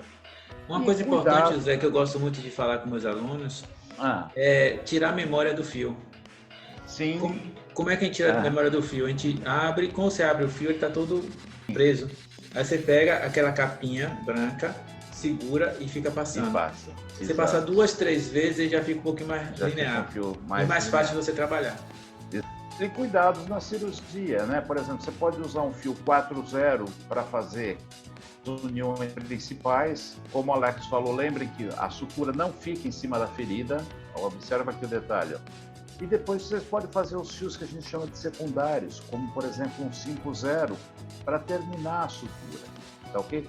Não economizem sutura, viu gente? Façam com que a borda seja o mais bem adaptado possível, tá ok? Eu gosto muito de usar isso aqui, ó. Começar com o fio 4,0 e dar o acabamento com 5,0, eu faço muito isso. Nós temos alguns tipos de suturas, as interrompidas e as contínuas, tá? As interrompidas são muito usadas nas incisões relaxantes verticais, tá ok? Em áreas interproximais, fechamentos de retalho reposicionados e posicionados coronariamente, ponto a ponto. Eu particularmente, Alex, eu não sei se é um erro meu, mas eu não gosto da sutura contínua. Eu acho que a sutura contínua, por mais bem feita que seja, se ela rompe num ponto, você pode perder toda a tua cirurgia porque vai soltar o fio. Eu faço, nas minhas cirurgias, eu só faço sutura interrompida. Raramente eu utilizo sutura contínua. Se você considerar a sutura em colchoeiro, por exemplo, uma sutura contínua, então aí tudo bem, que é em suspensório, em alça, tá? Mas eu sempre prefiro suturas individuais, vamos chamar assim, do que comprometer vários dentes com uma única sutura. Tá? Quando eu dou aula para especialização, de que Facebook, implante, eu dou essa também contínua, mas não gosto muito. Principalmente como você falou, perdeu um, perdeu tudo. Mas se você está assistindo essa aula e você gosta, qual a recomendação que eu faço? Dá uns clipes de segurança. Como assim clipe de segurança? Dá pontos simples. Então, se você tem uma sutura contínua desse tamanho, você divide no meio, dá um ponto simples aqui, uma de segurança. Daqui para cá você dá outro ponto simples de segurança e daqui para cá você dá outro ponto simples de segurança. A trava que você dá, porque se você perder a ponta, você não perde toda, ele dá uma segurada, dá tempo para o paciente correr atrás de você. Mas cuidado se você tem esse costume de fazer essa sutura, porque você está trabalhando com biomaterial, com membrana naquela região, então você acaba tendo infecção sem necessidade. Então o melhor seria o que o José falou, ponto simples, dá mais trabalho, mas é mais garantido e mais seguro. Então vamos começar. Qual é a trajetória do ponto em zero? Olha o caminho que a gente faz a sutura. Epitélio conjuntivo, conjuntivo epitélio, vem e faz a sutura. O que é o simples normal, né, José? O nosso simples normal, que chama ponto em zero. Sutura em 8, também interrompida, tá? Como que ela funciona? Vamos lá. Epitélio conjuntivo, sai, epitélio conjuntivo, volta e faz a sutura. tá? E dá um nozinho. Então vamos lá, tá escrito aqui, ó, epitélio conjuntivo, epitélio conjuntivo. Sutura perióstica. A sutura perióstica a gente utiliza muito nos enxertos, que daqui a pouco eu vou falar sobre isso, enxerto livre de gengiva. A função dessa sutura é simplesmente manter o tecido enxertado bem apoiado sobre o tecido ósseo ou periósteo, como queira, tá? Então, a gente primeiro faz sutura simples para prender o tecido, porque esse tecido aqui ele é mais liso do que bagre ensaboado. Quem já cortou um tecido gengival e tentou colocar sabe o quanto escorrega. E a sutura perióstica seria isso aqui, ó. A gente vem, pega a agulha, ela bate no osso, exato, porque é importante bater perióstica. Bater no osso porque ela tá pegando periósteo. E para ter certeza, você dá aquela puxadinha assim e ver se prendeu. E o cabelo está travado. Exatamente. E faz a sutura depois aqui atrás. Não precisa ser tão grande. Aqui é só para mostrar isso aqui para vocês, tá? Para vocês entenderem. Tem os colchoeiros externos e internos, tá? Ela reduz a quantidade de sutura dentro do retalho, permite o fechamento da papila sobre os enxertos ósseos sem que a sutura passe pelo enxerto, melhora o posicionamento da papila e ele pode ser vertical ou horizontal. A vertical utilizado em espaços interdentais estreitos e a horizontal em espaços interdentais mais amplos, tá? Como que seria, então, a trajetória da sutura em colchoeiro vertical e externa? Vamos lá. Epitélio conjuntivo, tá? Volta, conjuntivo, epitélio, tá? Tá aqui, ó. Vai para o outro lado, epitélio conjuntivo, volta, conjuntivo, epitélio, tá? E vem e faz a sutura, o nó. Mas vão ter 2 furos em cada... Exato, cada papila, cada região, né? Exatamente isso, tá bom, pessoal? Em horizontal é a mesma coisa, nada mais é do que em X, né? Epitélio conjuntivo, tá? Epitélio conjuntivo, sai e faz a sutura. Tá aqui, ó, tá bom? Traduzindo, seja, elas não estão uma em cima da outra, tá uma do lado da outra. Uma do lado da outra, tá vendo? Ó, tá aqui, ó. Então, ela é uma sutura dupla, por assim dizer, tá aqui mantido na região. Falando agora sobre a sutura colchoeiro horizontal e externa, com a variação em X, tá? Mesma coisa, olha, epitélio conjuntivo, sai, epitélio conjuntivo do lado oposto, mesma coisa, epitélio conjuntivo, vem e faz a sutura. Em X, ou seja, você tem o tracionamento, você tem toda essa área de tracionamento do tecido, e assim como esse outro lado, para tracionar bem e coaptar bem os tecidos.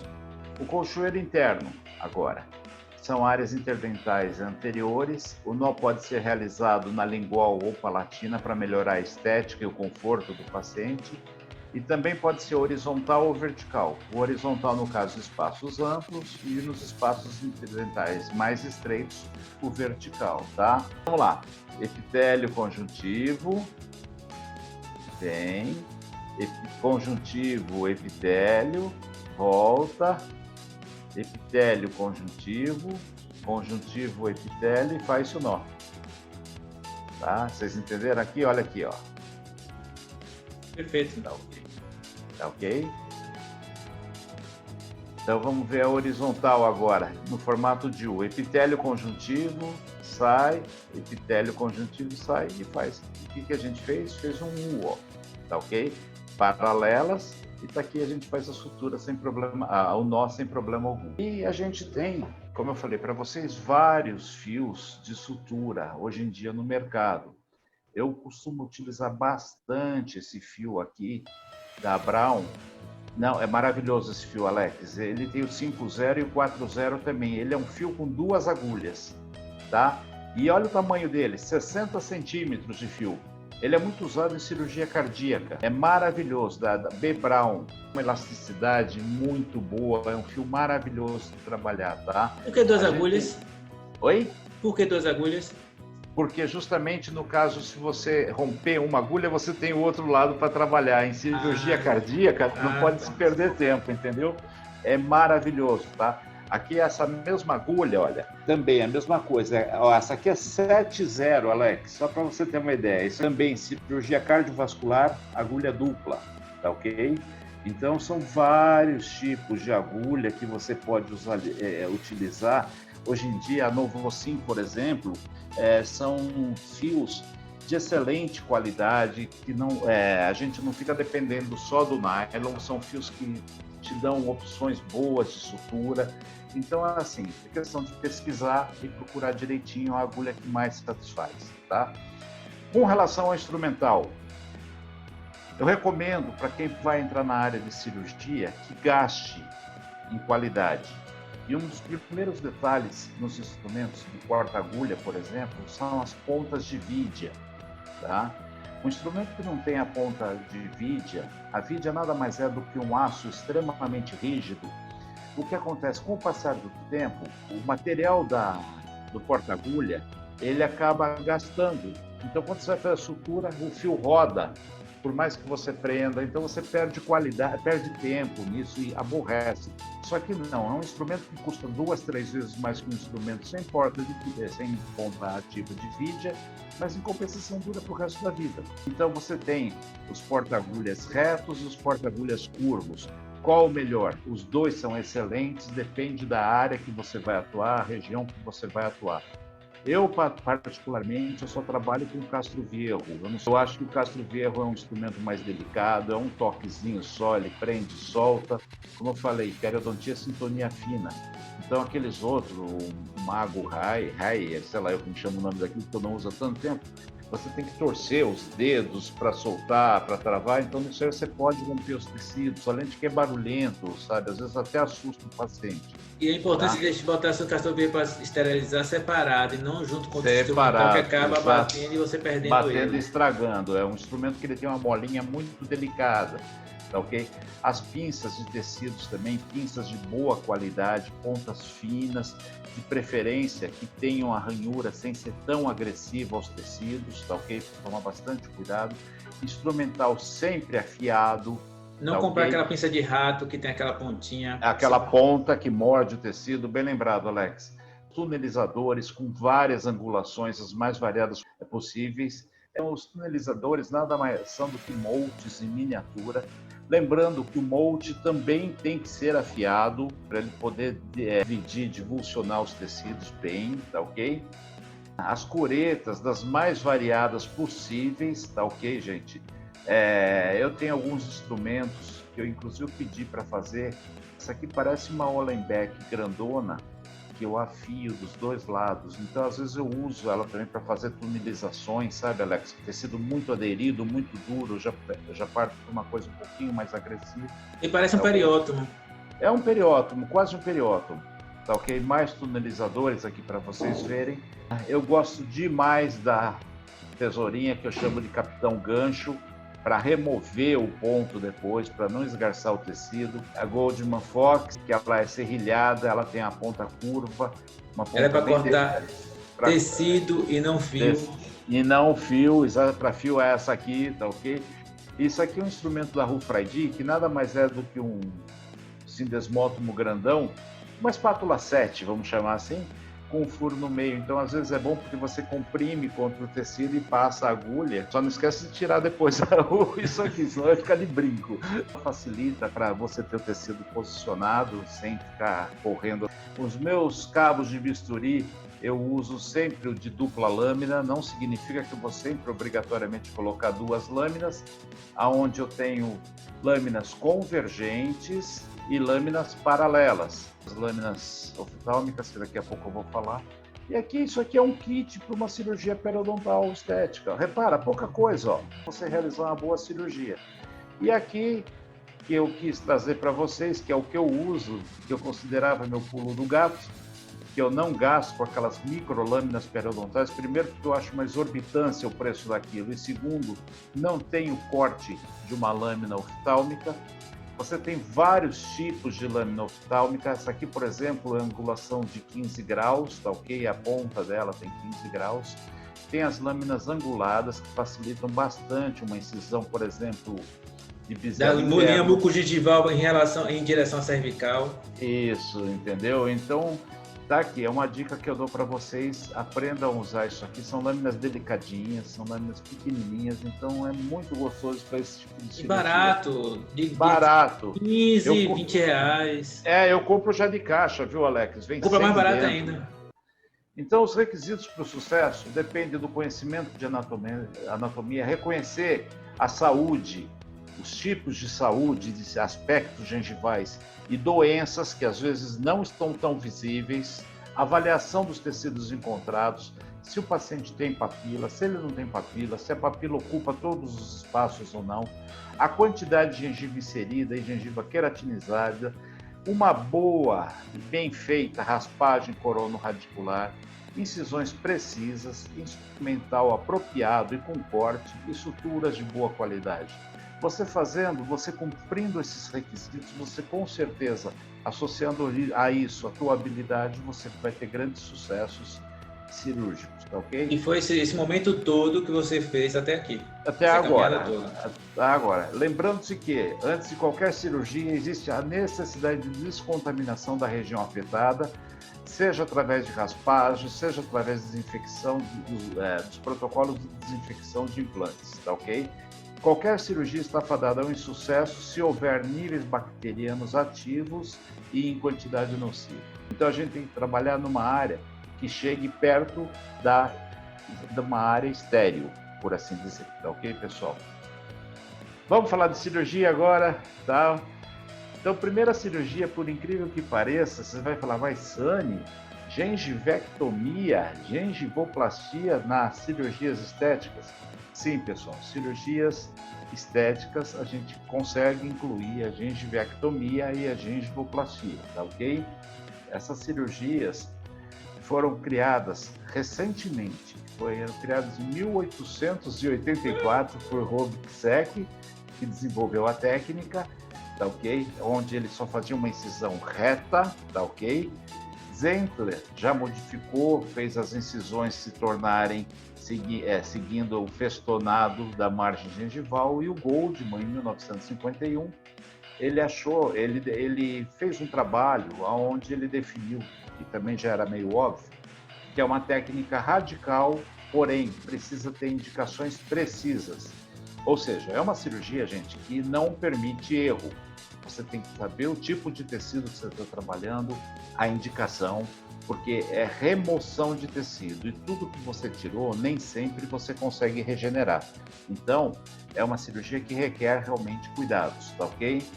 Então, a gengivectomia significa o quê? Remover a parede mole da bolsa gengival periodontal, excisionando esse tecido. E excisionar o que é? É o ato de cortar ou extrair com um instrumento cortante. A variação da gengivectomia é a gengivoplastia, que nada mais é do que uma gengivectomia visando o aspecto estético, uma plastia da gengiva. Tá? Então, quando a gente está falando em gengivectomia, é radical, é para cortar tecido em excesso. A gengivoplastia nem sempre se corta tanto tecido, mas é uma gengivectomia com finalidade estética. Só como conceito isso, tá? Requisitos para a gente poder utilizar essa modalidade cirúrgica. Tem que ter grande largura de gengiva inserida com característica fibrótica. Tem que ter excesso de tecido. Não deve apresentar defeitos intraósseos. E as bolsas devem ter todas, não podem ter profundidades diferentes. Por isso que logo no começo eu quis falar de perda de inserção, de bolsa gengival, por causa disso, sabe, Alex? Eu quis tomar esse cuidado, tá ok? O que você está falando é que está mais gengival, tem a linha mucogingival, tem que ter uma altura boa.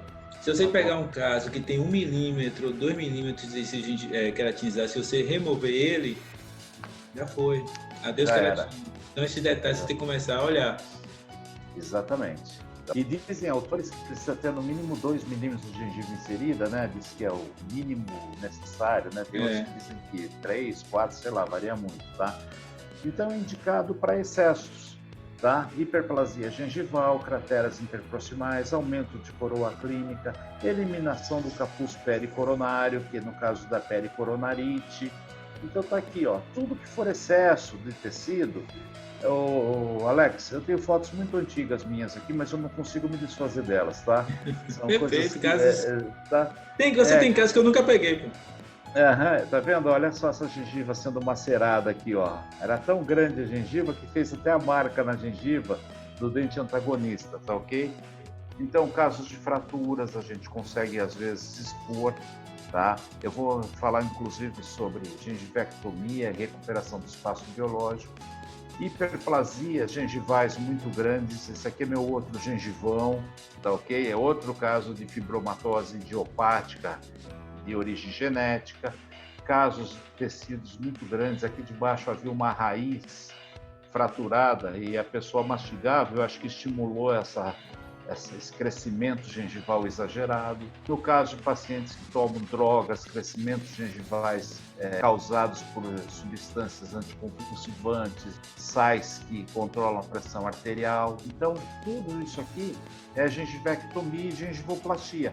Você concorda comigo que isso aqui tem a ver com a estética, sim? Lógico que tem. Qual é o paciente que se sente bem disso? Então, a gengivectomia, embora seja uma cirurgia radical, também pode ser considerada uma cirurgia estética periodontal, tá ok? Casos de dobras de palato, você já viu isso aqui, Alex? Parece uma orelha, ó, tá? No palato, aqui embaixo tem tecido normal, só que ele fica inflamado porque retém placa bacteriana, entendeu? Isso aqui causa desconforto ao paciente, é uma dobra palatina, tá? Não é comum de aparecer, tá? E quais são as contraindicações? Bolsas intraósseas, bolsas que atingem ou ultrapassam a linha mucogengival, bolsas supraósseas com profundidade diferente, senão você vai ficar com uma gengiva totalmente fora do padrão de anatomia. E isso aqui eu vou repetir muito, conformação anatômica do palato, tá, gente? Vocês não podem imaginar a importância disso aqui, eu já vou explicar para vocês, tá? Então, pacientes que já tem retração, é contraindicado qualquer tipo de cirurgia, gengivectomia, tá ok? Bolsas com defeitos ósseos, infraósseos, tá ok? Aqui no meio ainda tem defeito ósseo, diferentes angulações, não está indicado. Gengiva, falta de total gengiva inserida, não é indicado também. Pacientes que já têm várias retrações, tá ok? Então esquece. Então a gengivectomia é quando tem excesso de tecido. Guardem isso na cabeça de vocês. E com relação ao palato, gente, eu acho que isso aqui é uma das coisas mais importantes desse nosso bate-papo. Nós temos 3 tipos de conformação do palato. Nós temos o palato raso, o palato normal e o palato profundo. O que isso aqui tem a ver com as nossas cirurgias, seja de gengivectomia ou seja de remoção de tecido para áreas, área doadora, remoção de enxertos para áreas que faltam tecido, porque vocês sabem que o palato é uma excelente área doadora. Tem a ver com relação à nossa artéria palatina. Então, aonde que fica localizada a nossa artéria palatina? Só para relembrar, vou falar até bem devagar. A artéria palatina fica localizada na porção mediana da face palatina do segundo molar superior. Vou repetir. A artéria palatina, ela fica localizada na porção mediana da face palatina do segundo molar superior. Quando o palato é raso, a gente tem da linha cemento-esmalte do segundo molar superior até a artéria palatina uma distância apenas de 7 milímetros em média. Ou seja, aquele palato aberto, aquele palato largo, tipo de pessoas orientais, é péssimo doador de tecido. Por quê? Porque você só tem 7 milímetros, então a quantidade de enxerto que você vai conseguir tirar é pequena, ok? Correndo o risco de pegar a artéria palatina. Já no palato normal, a artéria palatina está localizada a partir da linha cemento-esmalte do segundo molar em torno de 1,2 milímetros, ou seja, 1 centímetro e 2 milímetros. Ou seja, você consegue uma quantidade maior de tecido para doar, ok?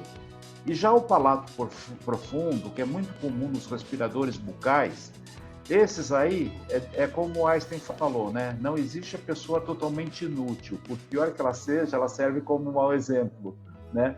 Então, o palato profundo, o cara tem dificuldade para respirar, tem olheira, tudo, mas em compensação é um tremendo doador de tecido, tá? Porque a artéria palatina está localizada a quase 2 centímetros da linha semente-esmalte, tá ok? Então, a área que você tem para retirar tecido é muito boa. Fala, Alex. Eu gosto de pegar o aluno, para ele pegar o cabo do espelho e ficar batendo na região que ele vai operar, na região doadora. Quando ele for para mais para o centro do palato, ele vai ver que vai ficar mais fofo aquela região. Exato. Provavelmente a artéria está muito próxima ali. Quando ele vai mais para a próxima da cervical do dente, ele vai ver que não está mais fofo, está mais rígido. Exato. É a região que provavelmente não tem risco de ele pegar risco artéria. De pegar artéria palatina, né?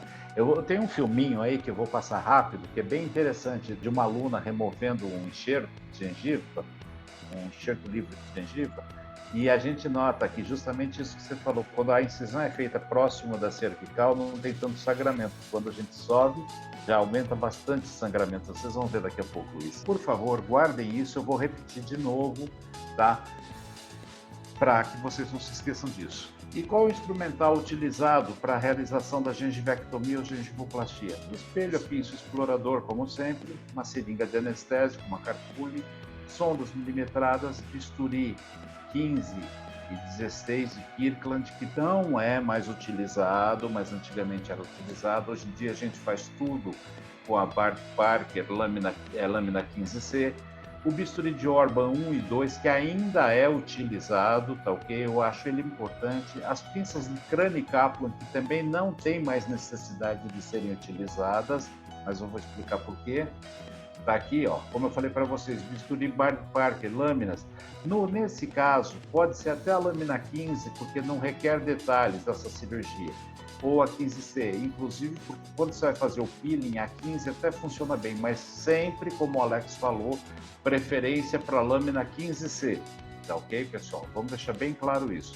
As curetas Grace, que são utilizadas normalmente, são as 5,6 e a 13,14, e as Macau, número 13, 14, 17 e 18. Se você quiser detalhes, alicate de cutícula, tá ok? Para dar um acabamento na gengiva, tesoura para tecidos, ok?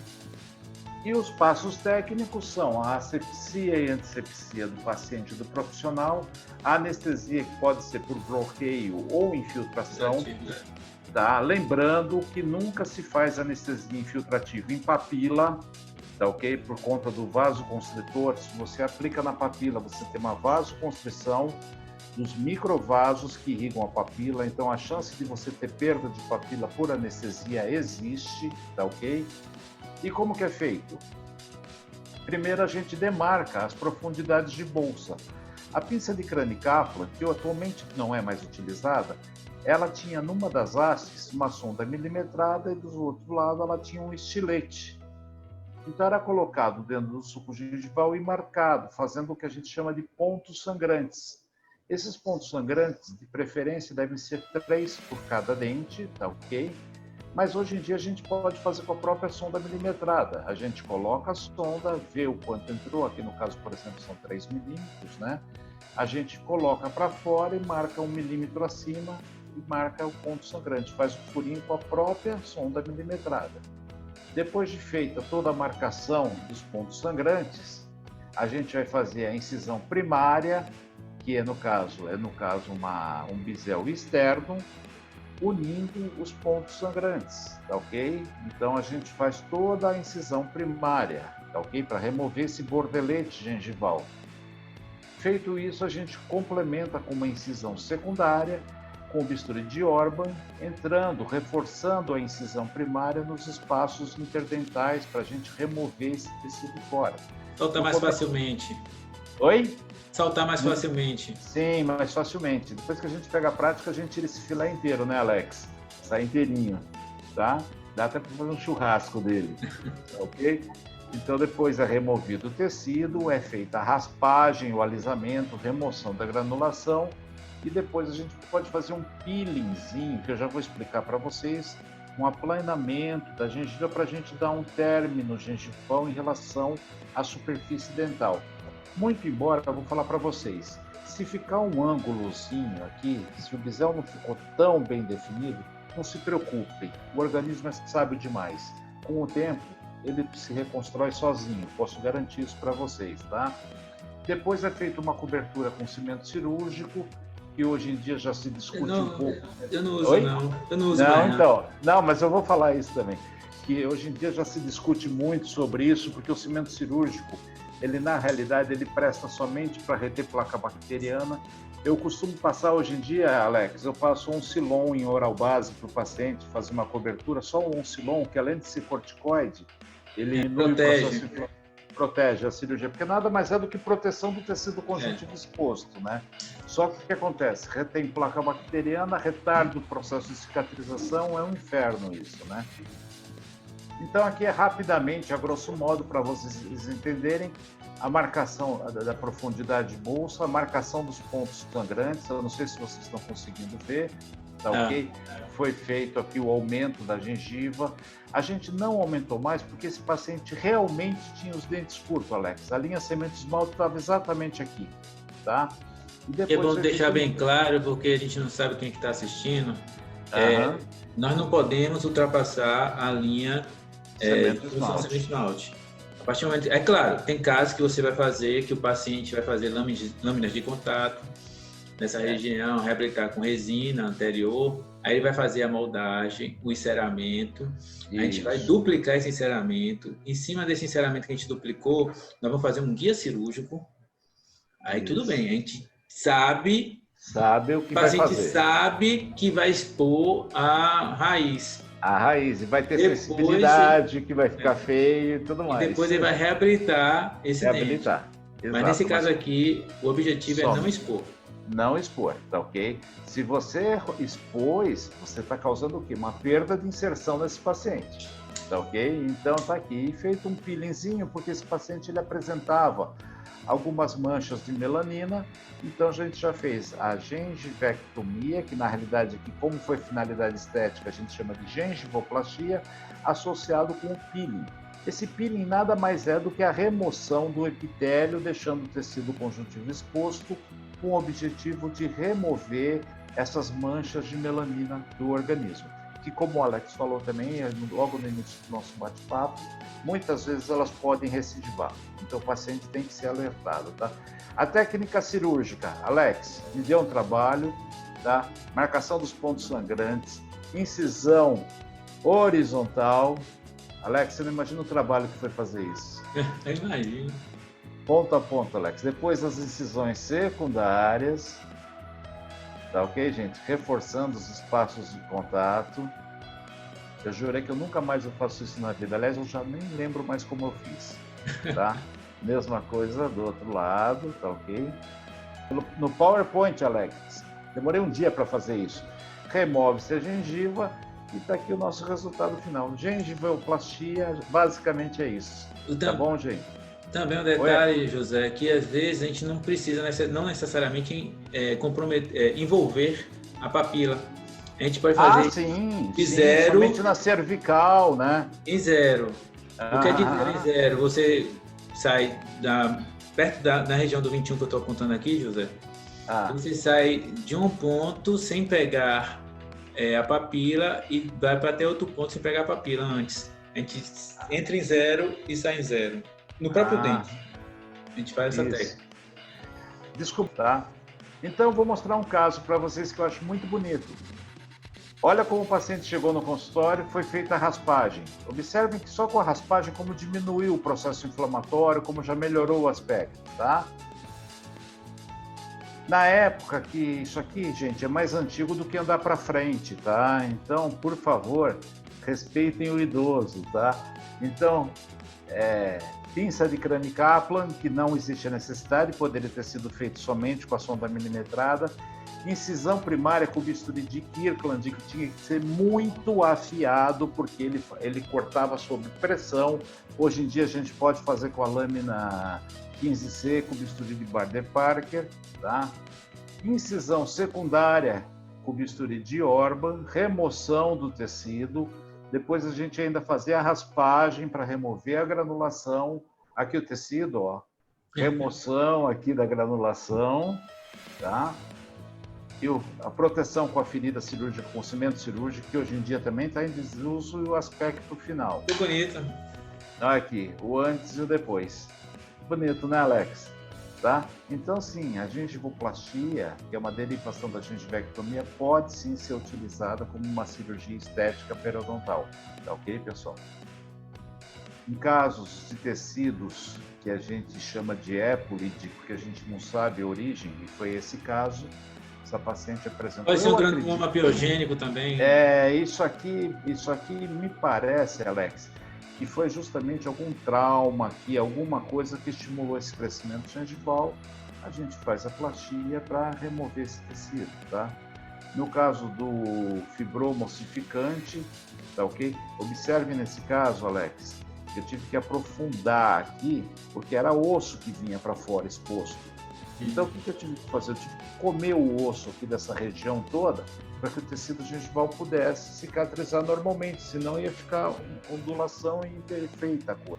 Podemos usar ainda em aumento de coroa clínica, através... Essa aqui não é a recuperação do espaço biológico, isso aqui é um paciente que já teve a doença periodontal, ele tem o nível ósseo mais baixo, então esse paciente já teve uma doença periodontal, ele foi tratado, está estabilizado, mas ele teve uma ligeira perda de inserção. E esse tecido, como esse paciente tinha várias infiltrações, necessidade de troca, de restauração, de prótese, essa gengiva estava sobrepondo essas regiões. Então, como havia espaço, a gente fez uma gengivectomia para expor os preparos para o colega fazer a prótese que desejasse fazer, tá bom? Sempre é importante, José, do final do término até a crista óssea, verificar os 3 milímetros. 3 milímetros, exatamente, que é a média do espaço biológico. Se tiver mais... preciso desgastar osso, fazer osteotomia, osteoplastia? Não precisa. Não, aí é outra cirurgia. Daí já entra no retalho, chamado de Neighbors, né? Que é justamente o retalho de espessura total, mais a osteotomia ou osteoplastia, tá ok? As indicações, então, para essas cirurgias é eliminação de margens gengivais espessas, eliminação de crateras, correções de desníveis, eliminação de pigmentações por melanina e correções anatômicas da gengivite, da gengiva que foi acometida pela guna, tá? Então tá aqui um caso, também são casos difíceis, viu, Alex? São casos de pacientes que aparecem na faculdade e desaparecem.